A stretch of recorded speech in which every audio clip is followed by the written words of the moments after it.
My search led me to the study of the spiritual forces with which all of us are blessed. And it was in this field that I came upon a clue which has enabled me to help millions of people to find their earthly destinies. I want to describe my discovery in the simplest terms possible, because it will reveal to you why it is true that whatever the mind can conceive and believe, the mind can achieve, regardless of how many times you may have failed in the past or how lofty your aims and hopes may be. I caught my first fleeting glimpse of the profound law which provides the means by which we may choose our own purpose in life and attain it, while I was being coached by Andrew Carnegie during the organization of the Science of Success philosophy. I had just finished telling Mr. Carnegie that I feared he had chosen the wrong person to give the world the first practical philosophy of personal success because of my youth, my lack of education, and my lack of finances. Well, at this point, Mr. Carnegie delivered a lecture that I shall never forget, because it changed my entire life and paved the way for my helping to change the lives of millions of people, some of them not yet born. Let me call your attention to a great power which is under your control, said Mr. Carnegie, a power which is greater than poverty, greater than the lack of education, greater than all of your fears and superstitions combined. It is the power to take possession of your own mind and direct it to whatever ends you may desire.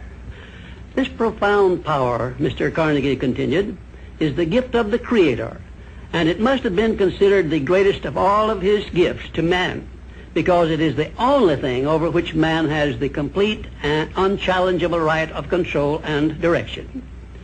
When you speak of your poverty and lack of education, Mr. Carnegie explained, you are simply directing your mind power to attract these undesirable circumstances, because it is true that whatever your mind feeds upon, your mind attracts to you. Now you see why it is important that you recognize that all success begins with definiteness of purpose, with a clear picture in your mind of precisely what you want from life. Then Mr. Carnegie continued his speech with a description of a great universal truth which made such an impact upon my mind that I began then and there to give myself a new outlook on life and set up for myself a goal so far above my previous achievements that it shocked my friends and relatives when they heard about it.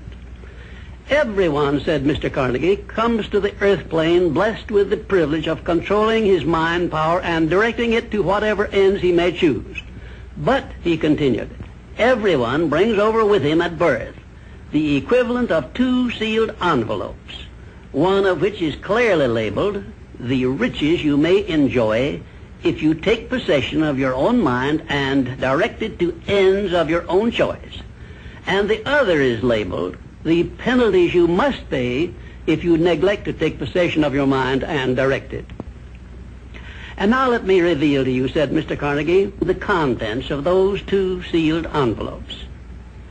In the one labeled riches is this list of blessings. 1, sound health. 2, peace of mind. 3, a labor of love of your own choice. 4, freedom from fear and worry. 5, a positive mental attitude. 6, material riches of your own choice and quantity.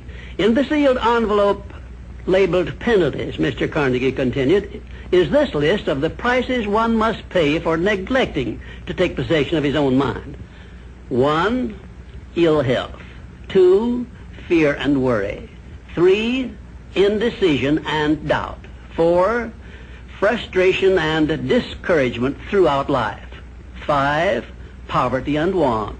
6, and a whole flock of evils consisting of envy, greed, jealousy, anger, hatred, and superstition.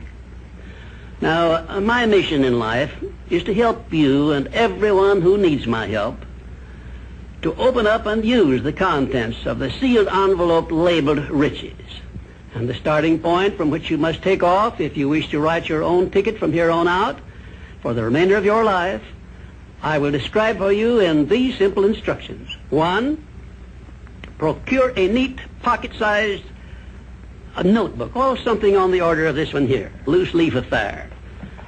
And on page 1, write down a clear description of your major desire in life, the one circumstance or position or thing which you will be willing to accept as your idea of success. And remember before you begin writing that your only limitations are those which you set up in your own mind or permit others to set up for you. And 2, on page 2 of your notebook, write down a clear statement of precisely what you intend to give in return for that which you desire from life. And then start in right where you stand now to begin giving. And 3, memorize both of your statements, what you desire and what you intend to give in return for it, and repeat them at least a dozen times daily. And always end your statements with this expression of gratitude for the blessings with which you were gifted at birth. I ask not, O divine providence, for more riches, but more wisdom with which to accept and use wisely the riches I received at birth in the form of the power to control and direct my mind to whatever ends I desire. If you are not too successful or self-satisfied to accept and express this profound prayer, if you accept it and express it in the same spirit of humble sincerity in which I pass it on to you, a new and a better world will reveal itself to you. A world in which you will see reflected the circumstances and the things which you yourself have created. And now let me close this, our first visit, with my favorite expression of gratitude. O divine providence, I ask not for more riches, but more wisdom with which to make wiser use of the riches you gave me at birth, consisting in the power to control and direct my own mind to whatever ends I desire.